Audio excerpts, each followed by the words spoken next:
Welcome to Midlife Matters. I'm Marie, and each week I'm joined by my friends Julie and Mindy to talk about all the topics keeping women in the middle years up at night. Today we're talking about stepping back and savoring what's going on around us.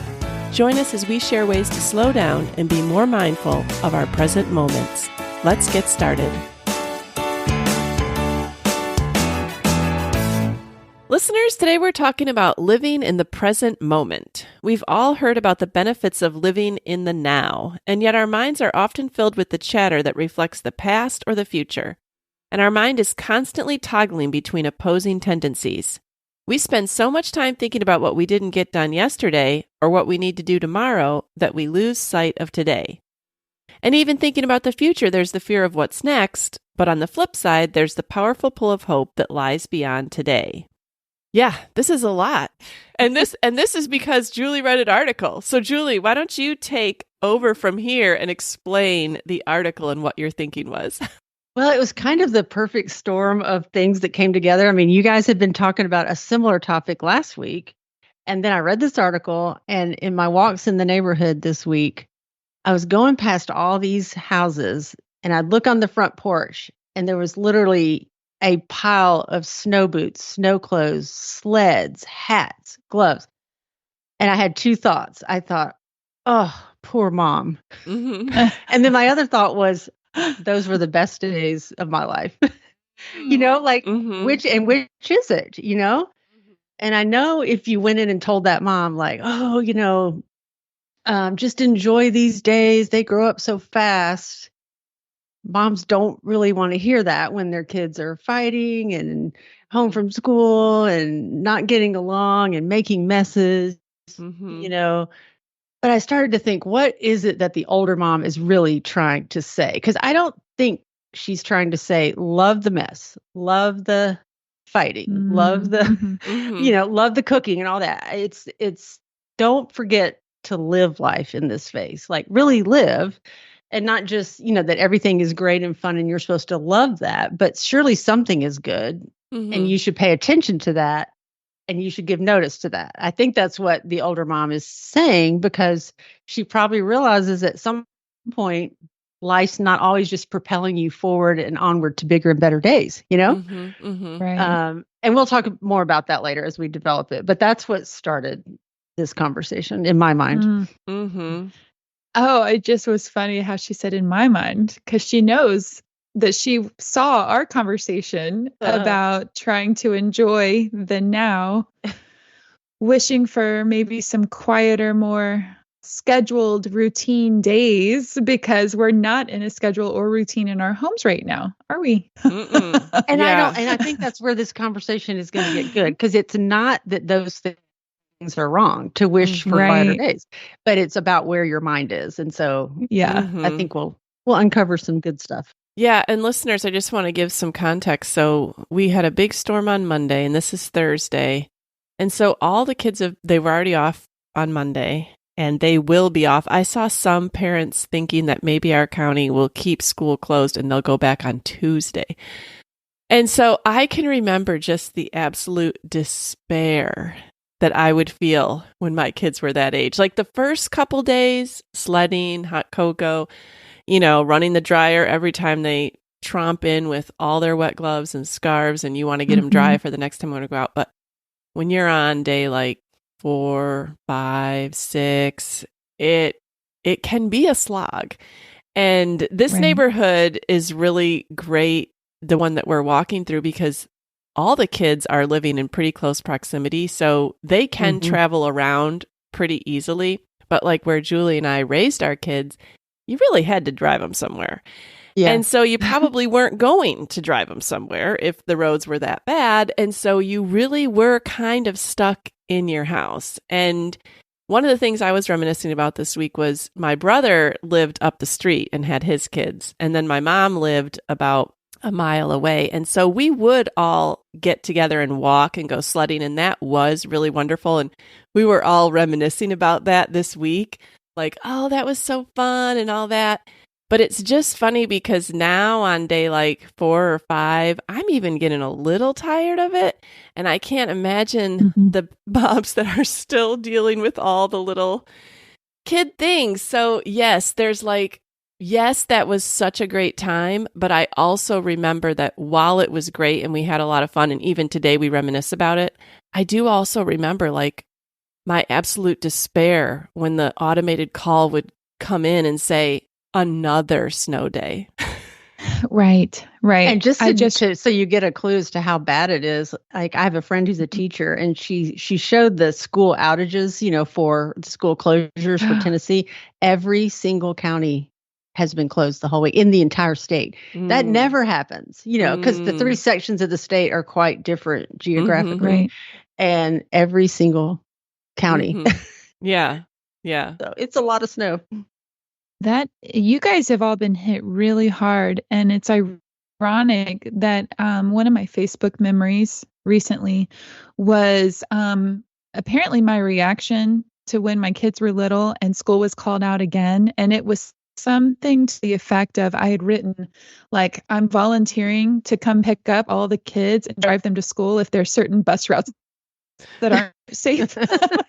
I'll drive them. Please sign me up. And it's so funny. Like that memory was from when all the kids were little.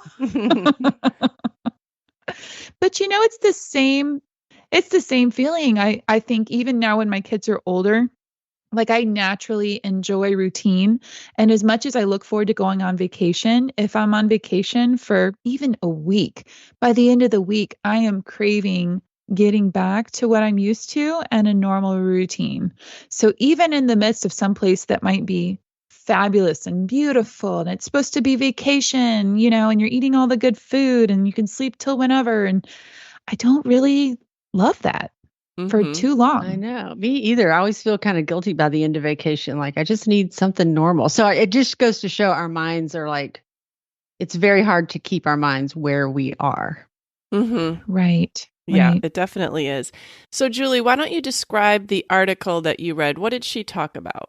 Well, she just talked about mindfulness, like trying to be where you are, your mind to be where your body is.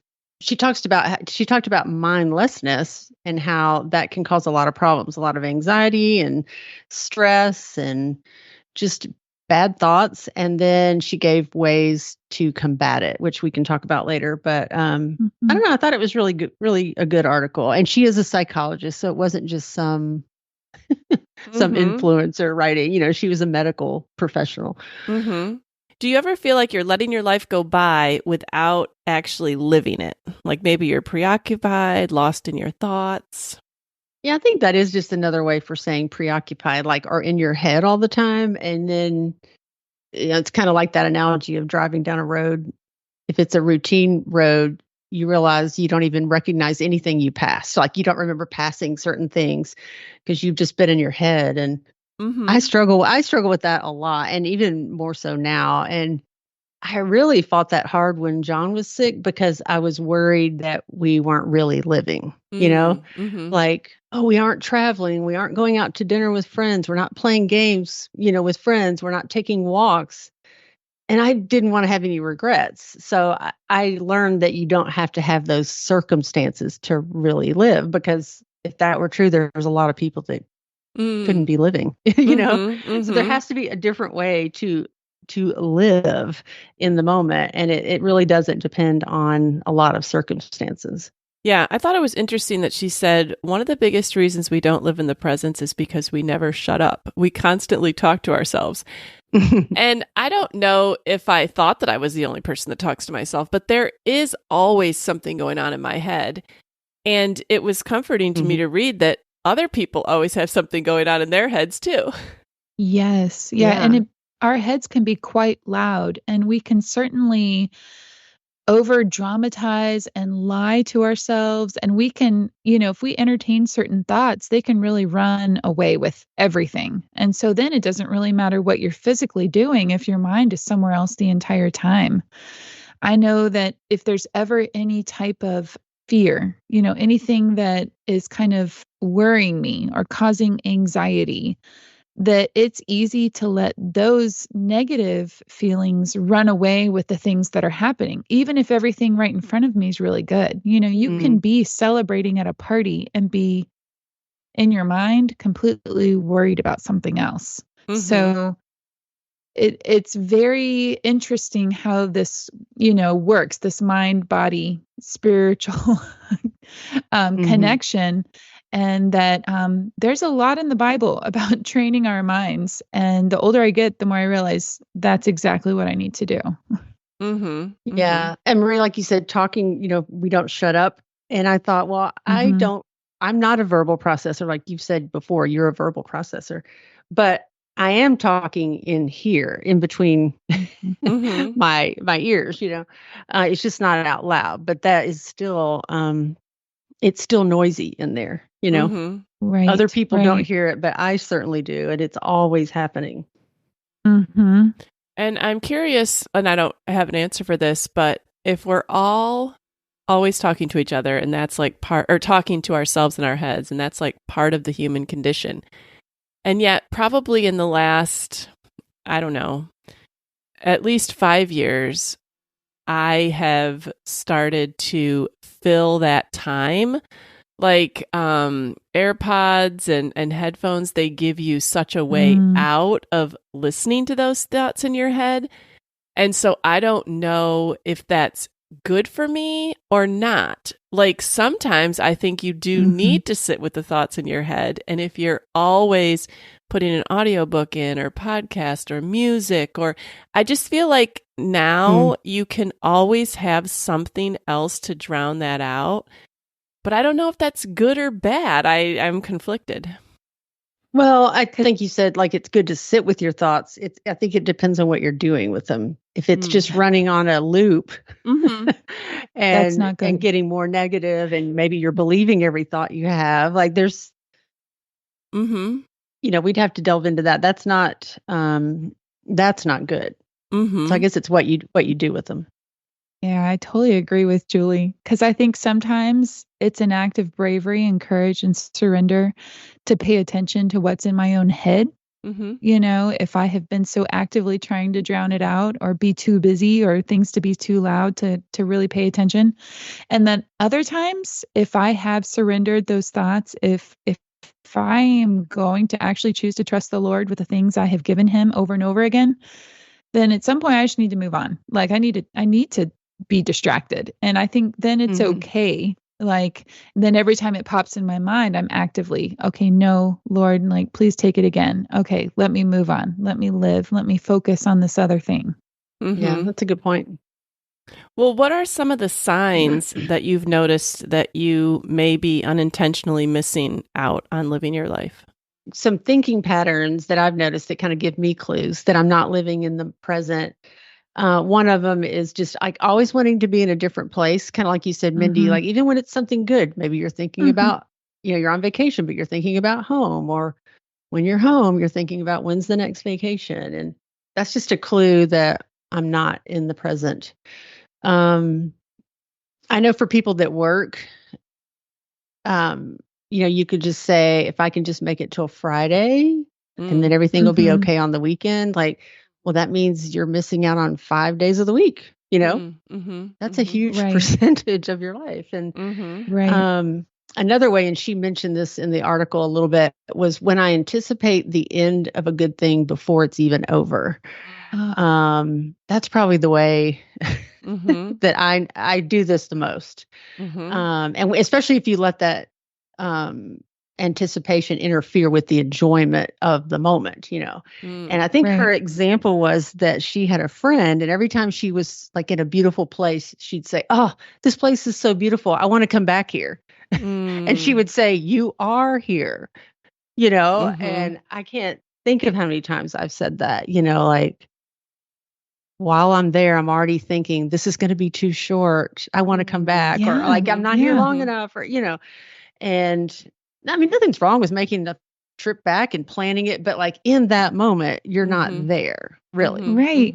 It's like you're already grieving and you're already dealing with these emotions of grief and letting go and missing out. And, you're putting yourself in anticipating the time when you're not there, even though you're there right now. Like, no, this is good. Yeah. This is good. Pay attention, and enjoy it. But it's really hard because our mind is always either going back or, talking about how things weren't great. at some point, or our minds are going forward and we're worried about something there.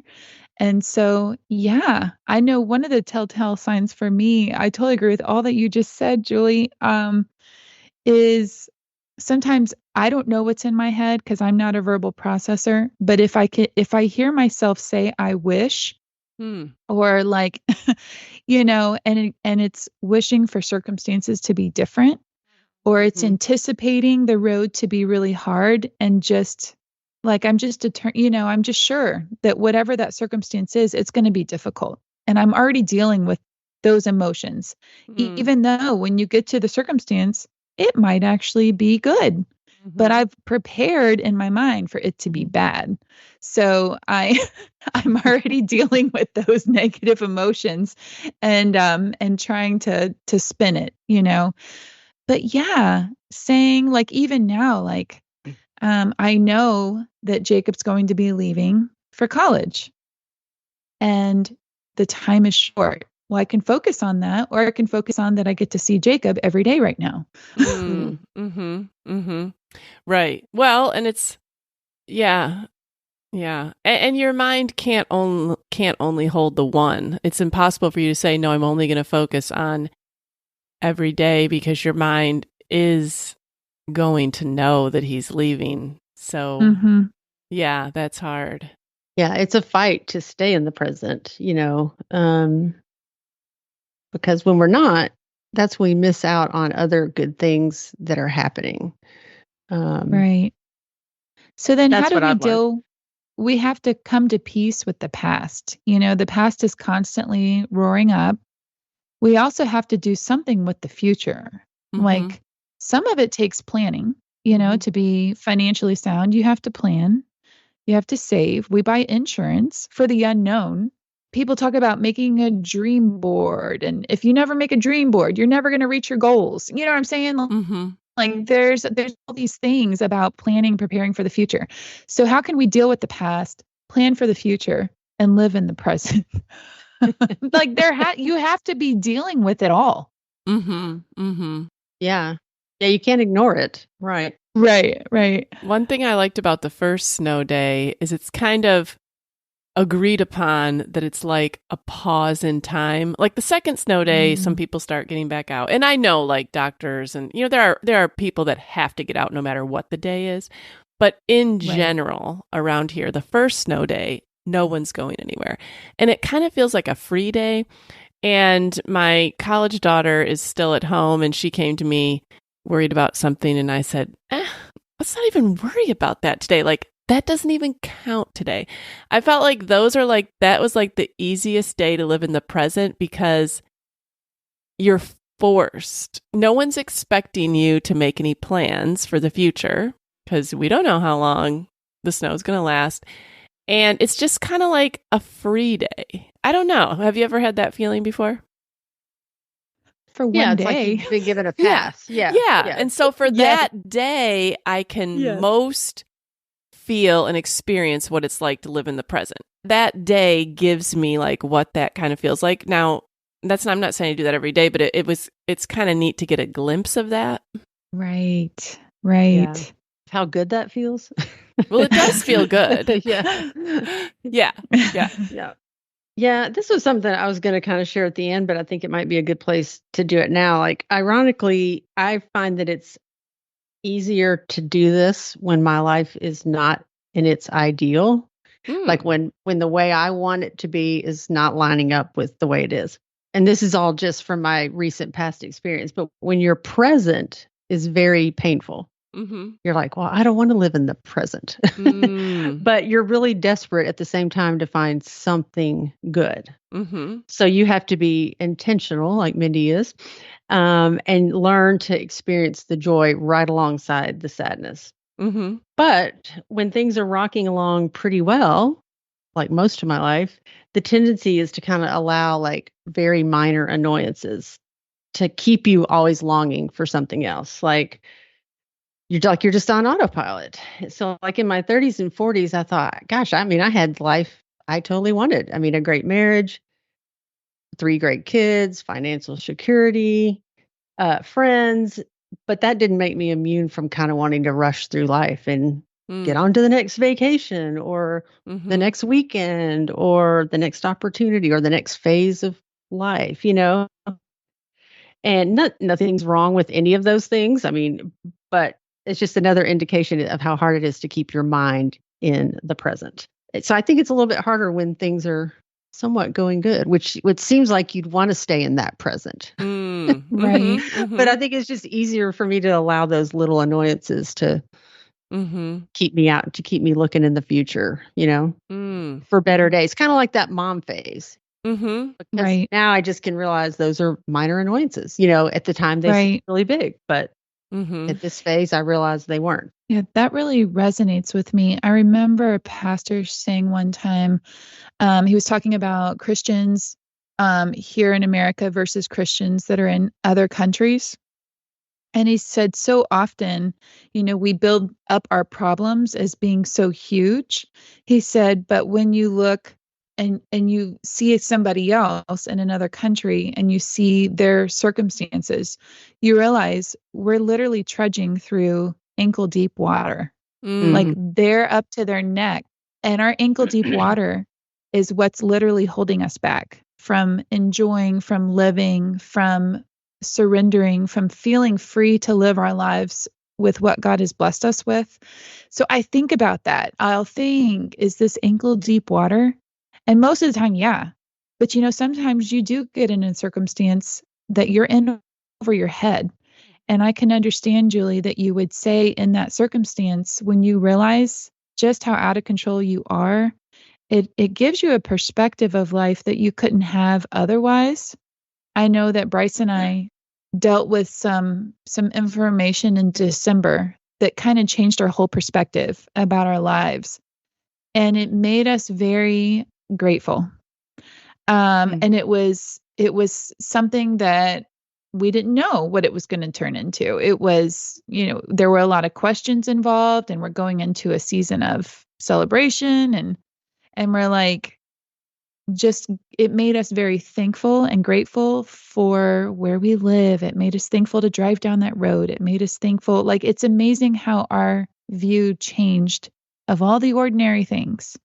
And it put into place the things that I had built up that were so big in my mind. And I realized just how tiny and insignificant. And, it just, when you have that perspective shift, you realize really how blessed you are to be in the present.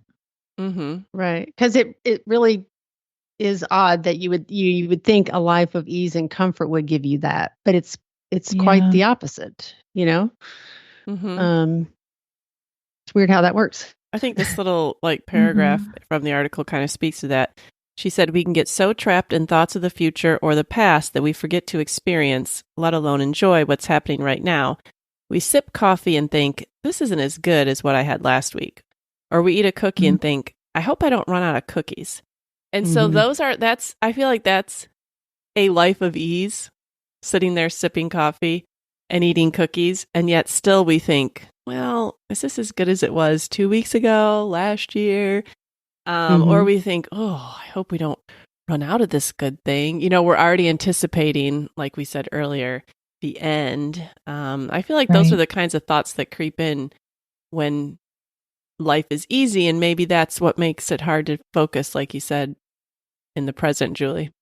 Yeah, because when things are good, then it's like, well, I have a fear of losing that, kind of like what if what's wonderful talked about, just that fear of losing things, so I can't enjoy it too much, or comparing something you really are enjoying, but it wasn't quite as good as it was in the past, Let's talk a little bit about the article. It was called, Why Is It So Hard to Live in the Present Moment? And the author talks about several ways to be more mindful. And mindful is just kind of like, what does that even mean? Like, what does mindfulness mean to you? Like, before you even read the article, if someone said, be mindful, what would that mean to you? I put this question in there because I'm very cynical when it comes to psychology. Like, that's just kind of a psychobabble term. And I don't know. I wanted to know, okay, what does this really mean? Because a lot of times psychology and the Bible are at odds. So I want to be careful that I'm not doing something that's maybe anti-biblical. And I kind of delved into that. And, because a lot of mindfulness teachers are Buddhist or secular at least, and so I just didn't want to be doing anything that was opening my mind, just something not good. But I think mindfulness is all through the scripture. Like you said already, Mindy, like mindfulness is just paying attention to our experiences in the present. And sometimes paying attention to our present can be very frightening if we thought we were alone. So the fact that God is always with me, it makes the whole mindfulness thing even richer, as a Christian. And I think it's very scriptural. Like mindfulness practices talk about being still. Well, the Bible says, be still and know that I'm God. And they talk more about meditation, but we could equate that with prayer. And the Bible says not to worry about tomorrow, for tomorrow will worry about itself. Each day has enough trouble of its own. Isaiah says, forget the former things, do not dwell on the past. See, I am doing a new thing. And mindfulness encourages gratitude. It doesn't say necessarily who to give thanks to, but as a Christian, I know that everything that I have is a gift from God, and I need to give thanks to the Lord, for He is good. So I do think it's very scriptural, even if that's not the meaning that some psychologists might have for it. Right. This is just a thought that came into my mind, but I feel like this article, or I feel like when we talk about living in the present moment, we always assume happiness. We assume that we should be noticing this so that we will be happier in the present moment. But I'm thinking about times of grief or frustration, or like living in the present moment, like right now, Julie, for you. Like, I feel like sometimes living in the present moment, if I was in that situation, I would just be like, I'm just going to sit in the suckiness of this right now. Like, I hate this situation, and I'm going to just set aside some time to cry and feel bad about it. And I feel like that is being mindful. Like, sometimes you can be mindful of your pain. And I don't know that mindfulness always has to mean like only focusing on good. Right. Because if your present situation isn't good, you wouldn't want to stay there. And, we had talked about this other article that it was actually a post I saw, and it said, don't be worried about sad feelings. Mental health is not being happy. It's having the appropriate feeling at the appropriate time. And so if you've lost someone, it's appropriate to grieve and cry and be sad. Now, how long, maybe if you get stuck there, that's not good. And for me, grief isn't something that I'm going to be in for 6 months, a year, 2 years, 5 years, whatever, and then I'm done. It all cycles through a day, Right. So I've maybe already done that this morning, and now I'm looking for something positive, something good in the day, So I don't think it's about being happy. I think it is finding good in the day. Right. But it's not necessarily about happiness. I know I used to associate good or bad with an entire day. Like I would compartmentalize my life into days or seasons. And it's taken age and maturity to realize that every day will hold some joy if I'm looking for it, if I'm seeing it, and it will hold some anxious thoughts. It'll hold some fears. It'll hold, you never know what's going to happen in a day, but being able to go into each moment with the right attitude. I appreciate that you said paying attention, like that mindfulness. That's exactly where my mind goes, is pay attention. Like, look at where you're at right now. And I know I have a unique situation with now volunteering at our local pregnancy center. I'm never more aware of paying attention than when I'm going there, because I will meet with different women that come in, and I don't know what's going to walk through the door. And so I know that before I go, I'm praying on the way there. Like, it's a cue for me that when I get in the car, I begin praying if I haven't already, or I just continue praying, because I don't know what the Lord will allow me to be a part of. Because whatever set of circumstances walks through that door That's what I'm dealing with at that moment with a person right in front of me, just across from me. They could be broken. They could be joyful. They could be hurt. They could be scared. I mean, they could be all of those things. Mm-hmm. It's such a unique experience to be able to come alongside someone, a stranger that I don't know, that walks through the door with their own set of circumstances. And then I'm praying that the Lord will give me the words, the right emotions, not say certain things, to say certain things. Like, what does she in particular need? And only the Holy Spirit can give me that for that time. And then I'm exhausted. And so I talk about, when I come away from there, I feel like I've been on the front lines of a spiritual battle with whatever the Lord is trying to tell. I want to be a liaison for that. Whereas other times in my life, I'm like, I just want a nap. Like, I don't even want to make dinner for you people. I've got nothing. Yeah. So yes, each day, each person, each situation, going to the grocery store can be a life-changing experience if we're aware of it. Mm-hmm. Yeah, because you have to be so focused during that time to not let your mind wander and be distracted on what's going on in your life. You have to totally focus on her. So I know that is exhausting sometimes. Mm-hmm. We can't always keep that up all day long. Mm-hmm. All right, well, let's talk about some of her strategies that she talked about in the article. And the first one was savoring, which I know we've talked about before, but maybe one of you guys can kind of describe savoring in a way that helps us all know whether or not we're doing it.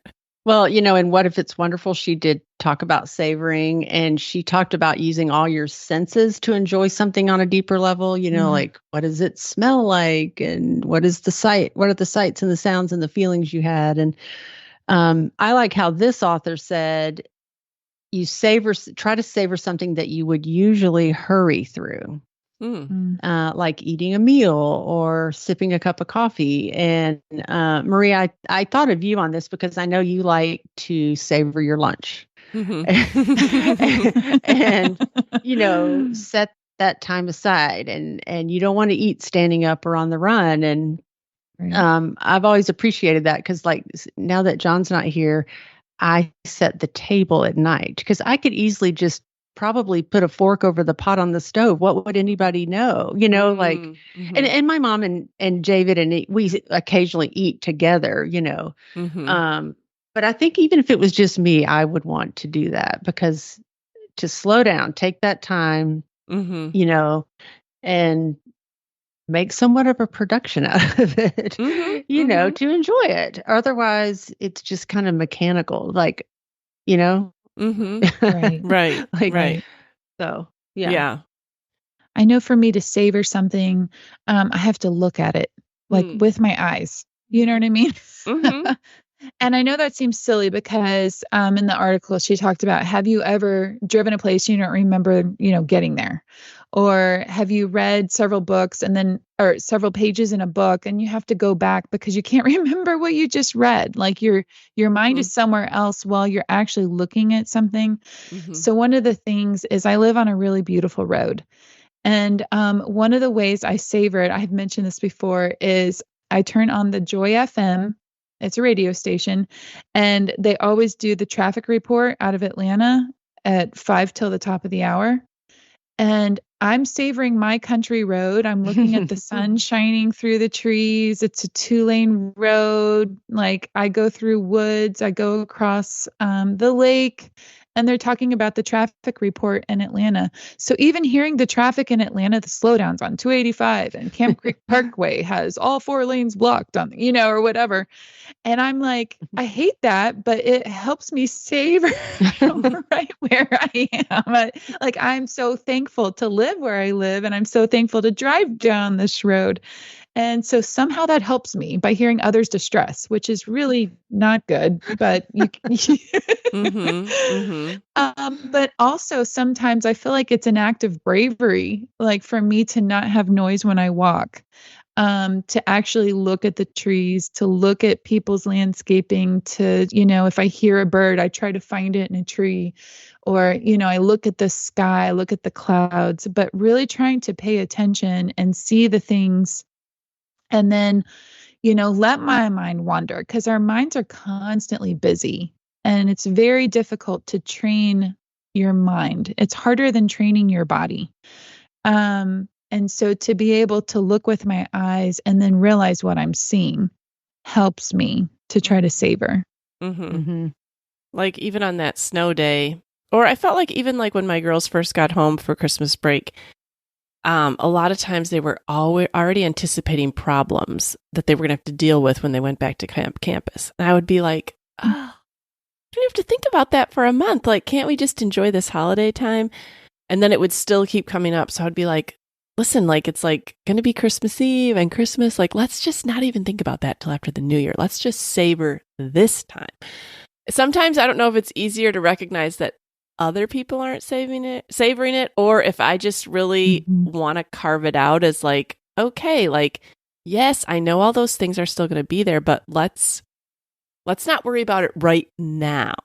Because believe me, there'll be plenty of time that I worry about it later. But maybe savoring things for me is like drawing a boundary and being like, no, this part's over now. Now we're going to enjoy this. We'll pick that up after this is over.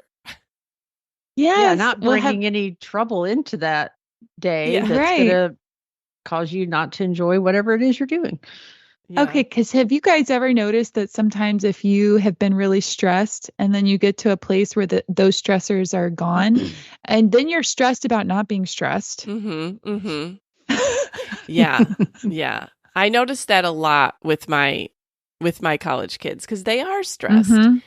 And like, I just wanted to binge watch a show on these few days, like literally just keep hitting play. What else do we have to do? And it was so hard for my daughter to keep doing that. And I'd be like, why? What? You can't go anywhere. Like, your work is canceled. Like, you can't drive anywhere. You have nothing else to do. There's no classes that you can even study for. They haven't even started. Like, you literally have nothing else that you could even do. Why can't we just sit here and enjoy? But she did say it's so hard because all semester I have to be so productive every minute. It just, I'm having a hard time doing that. And I think it speaks to what you said, Mindy. Sometimes we're so stressed for so long that even when there's literally nothing else we could do but do stuff like that, we can't. You've created a muscle memory, like to live in stress. Well, I think she talked about that. I didn't focus on that in the article, but she talked about all of these, like not living in the present really can create a lot of anxiety and false beliefs about things and worry because we're off in the future somewhere. One of the things that was another kind of strategy that I didn't put down, but because I don't think I understood it. And then later I thought, no, this is a really good one, is being able to see your own thoughts as somebody from the outside sees them. And I think that's kind of applicable to what you're saying. Like, Marie, you're trying to get your daughter to see her thoughts like you saw them. And I think that takes a long time to be able to do. But I feel like I learned to do this better because I would always tell John my thoughts, which were often very different than his. And he would ask me, why do you think that way? Or that's really not that healthy. That's really not the best way to deal with that. And I always knew he was right. And I did that so much that I started to do that for myself. Like, oh, I can save myself the embarrassment and just go through this process without hearing him tell me that, And I've learned to kind of hear my negative, unhealthy thinking patterns, recognize that, and then, okay, I don't have to think that's true just because I thought it, I don't have to believe it. I don't have to act on it. So I think that's a good skill to have, but I don't know. I think that's a hard one. It is a hard one to get outside your own head, I appreciate that you said that. And I know Julie texted you after you gave your testimony when you came back with us and you just let us in on your life. And something you said, so many things that actually were an encouragement to me and that have changed how I thought. And one of those things was so often when we picture the future, we picture ourselves there alone. And it's scary. But to be able to picture God with us in the future, to know that he will be there in whatever circumstances will be there, he'll be there. And so that's something that I've tried to do since you said that. It was a very practical help, because I do say I believe in God. I do say I try to trust God with all of my circumstances, and I do still have fear of the future. So how can I put those together? How can I say I trust God with the future and also let him deal with that fear? So one of the ways that I try to pay attention or be mindful is by journaling. And it's very unpleasant to have fear and anxiety. Sometimes I do find it helpful if I'm able to give that fear and anxiety a voice, because I don't always realize what I'm ruminating on until I write it down. Some people will talk it out. For me, it's helpful to write it out. And then it's almost so therapeutic because I'm like, oh, well, that's ridiculous. Why am I ruminating on that? But it's been in my own mind, but I haven't realized it until I actually put, words to it on a page. And then I can see how I can picture God making that circumstance better. I can look at verses in the Bible and I can give it to him, because you have to do something with it. If you constantly stay in that ruminating, then you're just carrying that baggage around. It just gets heavier and heavier. Yeah. And sometimes verbalizing or writing it down may be enough to realize that's kind of silly, or, right. that's not realistic, or whatever, Right. Not all our thoughts are true. Right. They're real, but they're not true. Another one of the strategies that she has for being more mindful is to quiet your mind. And how does she recommend that we do that, Julie? Oh, I think she said, you don't have to sit in a yoga pose and hum. It could be taking a walk, listening to music, lighting a candle. I don't know. For me, those things aren't necessarily, for me, it's taking a drive. And I really it resonated with me, Mindy, what you said about savoring. I guess I'm savoring the countryside because I love where I live and I love how beautiful it is. And sometimes I just start driving and I'll realize, I've been in the car 30 minutes and there's no radio on. There's nothing. It's just quiet. Yeah. And I've intended there's this great playlist. And then I just never get to it because I'm thinking, and sometimes talking to myself out loud even. Yeah. So that's my biggest way. This morning I was feeling grumpy, just mad, annoyed at everything that came my way. And one thing that helps me to quiet my mind is if I can be alone and just clean up. Like how we talked about in hushing the house. If I can hush the house, then I will hush my mind. And to get up there in a bathroom that I knew I needed to clean, and just to go up there and start cleaning it and make it look nice and wash the floor. I could just feel my grumpiness start to ease away. Now, maybe that's really odd, but cleaning and organizing and getting things back the way they should be helps me put my mind back in order. That's the whole outer order, inner calm theory. Yes. Yeah. No, that's a good one. I relate so much with both of you guys on this. And Marie, it's so funny that Bryce has mistaken that about me and actually said, oh, because you love to do laundry. And I'm like, whoa. Why do you think I love to do laundry? You're always so happy doing laundry. Well, literally, he knows now that after every vacation or trip, it's the first thing I do. I cannot wait to do the laundry. And he perceives that I love to do laundry. You've missed doing it. No, I'm trying to get back into a routine and get something in order, and I can control my washer and dryer. Yes. It is a clear picture of taking the vacation, and the vacation's done. It's all in the washer. You know what I mean? And then it gets put in my drawers and in the kids' drawers. And so he perceives that I love to do laundry because of that. And I'm trying to get things in order. So that cracks me up that that's his perception. So driving, cleaning, laundry, there's a lot of different ways for us to quiet our minds. Did she have an actual example of how she quiets her mind, Julie? I don't think so. I No, mean, okay. let me. Okay. She just listed those 4 things, but I don't know if she gave a personal one.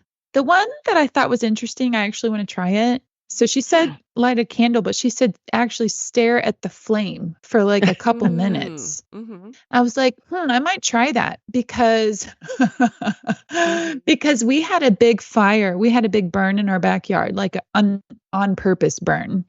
And I was out there all day, you guys. I had no idea how much I enjoyed it. I tended the fire from like 9 a.m. until about 4 p.m. I didn't eat.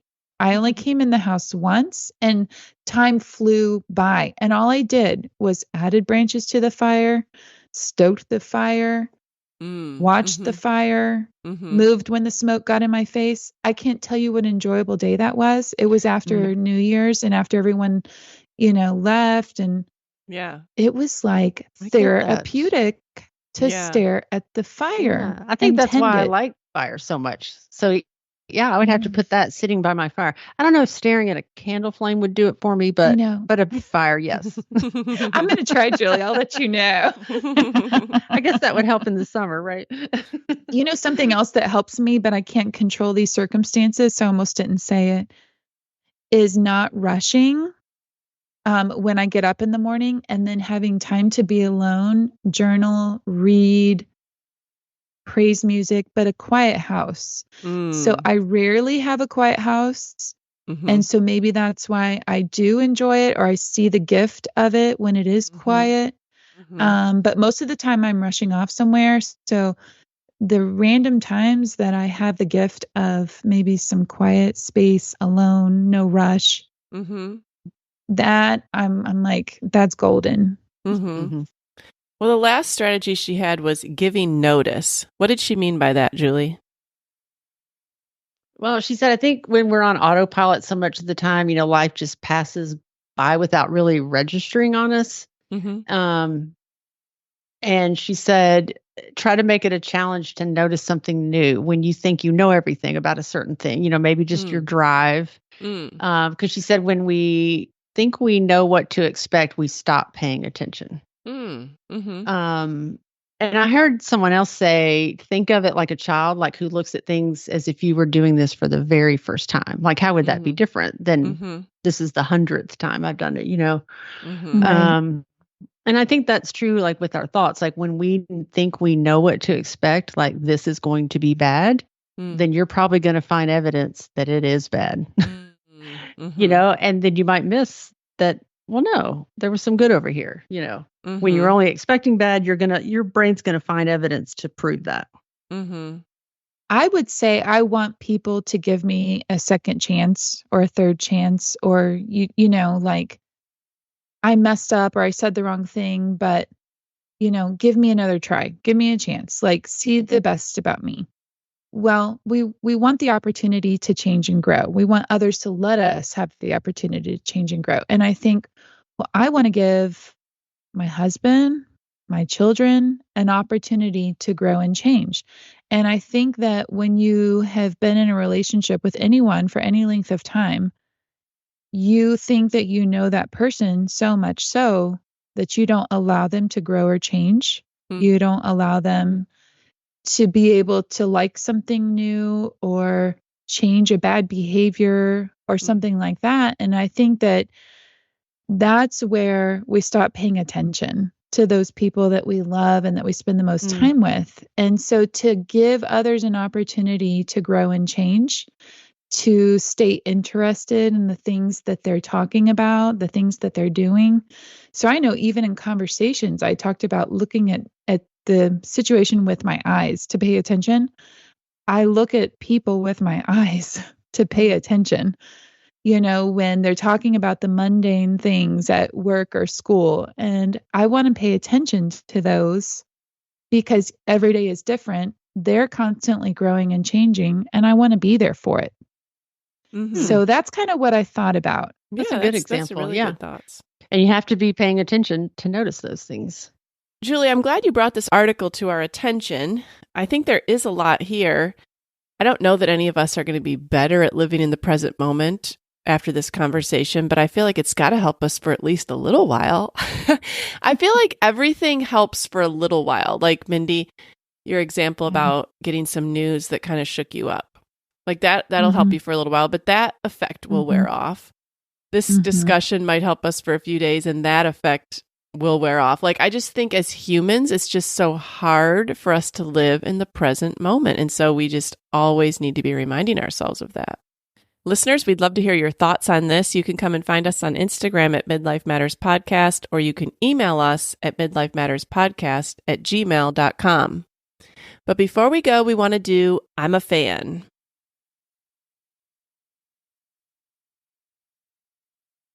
Julie, what are you a fan of this week? Okay. In light of all that I'm savoring, I'm a fan of a tea that I got for Christmas. My son's girlfriend gave me several teas, and it's the kind that comes in those cute little tins, the Harvey and Sons. No, Harney and Sons fine teas. And it's the vanilla Comoro. How do you spell that? Comoro. Oh, I never heard of that word. Okay. Comoro. A creamy, delicious, decaffeinated indulgence. Ooh. And indulgence. If I could just open the can and have you smell it, it's just amazing. It has a very strong vanilla scent. And I like that it's, I usually go for herbal teas to do decaf. So I don't drink a lot of black tea, but this is a decaf black tea. So it's really, really good. Oh, that's great. And that kind of tea sounds like it's meant to be savored. You're not just going to drink that on the go. Right. And with all your cold weather, what a perfect time to enjoy and savor some hot tea. Yes, yes. All right, Mindy, what are you a fan of this week? I'm a fan of wearing shoes that are comfortable. Okay. Okay. I was on the search for the cutest little white tennis shoes because, you need one good pair of like cute white tennis shoes, not like workout shoes, but, like active lifestyle, cutie little tennis shoes. And I had tried some other I'll say like I was willing to pay and invest in this one pair of shoes because I knew I'd keep them for probably 20 years. I mean, I just buy things and keep them. Well, I happened upon an outlet and that brand is Echo. Like my husband has bought Echo shoes for years because they're the most comfortable men's dress shoes. He can wear them all day long and they're great. Like they're comfortable. They look good. They're good quality. Well, I invested in some Echo tennis shoes, the white tennis shoes, and I have loved them so much. And I even got them at the outlet. So bonus points if you can find an outlet. And so they are so perfect. So it's definitely not like for a teenager, but they don't look old. Like I don't feel like it's like an old woman look because I wouldn't be into that. And your daughter would let you know. She was like, she really liked them. Yeah, she would let me know. She would like wear them too. And so I'm a huge fan of Echo, even for myself now. So I've never heard of it. How do you spell it? ECCO. Oh, okay. Maybe I have seen it then, and it's an excellent brand. I love the comfort and the quality. And like I said, there are outlets out there. So I'm a huge fan. Oh, that's I can't wait to see those. Yeah. It's funny because I can't imagine wearing my white sneakers right now. Like, I just feel like how could they last 20 years? They would just get so wet and muddy and like gross. But I know you're in Georgia, so your winter is not one that's going to be so kind of slushy. True.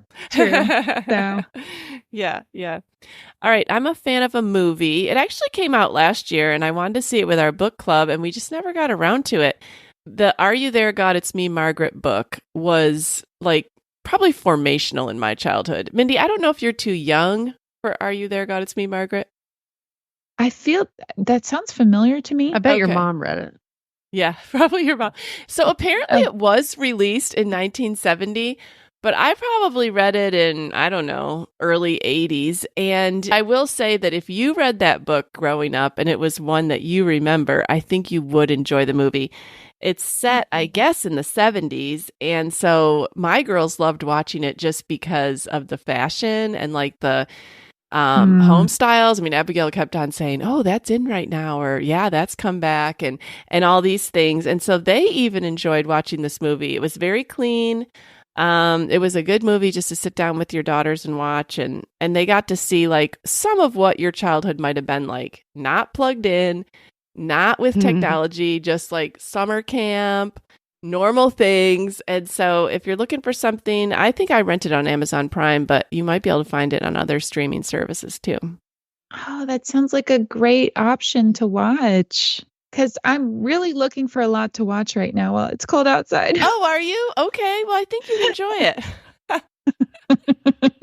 All right. Well, I'm so glad we got to have this conversation. I'm glad that the snow didn't keep us from podcasting today. Yeah, this was good. Live in the present moment, and we will talk next week. Okay. Sounds great. Bye. Talk to you later. Bye. We're so happy you joined us today.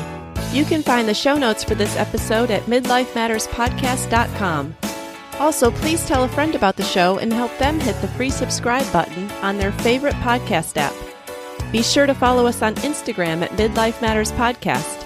That's where we post pictures and stories about all the things we talk about in each episode. Thanks for listening, and we'll see you next week.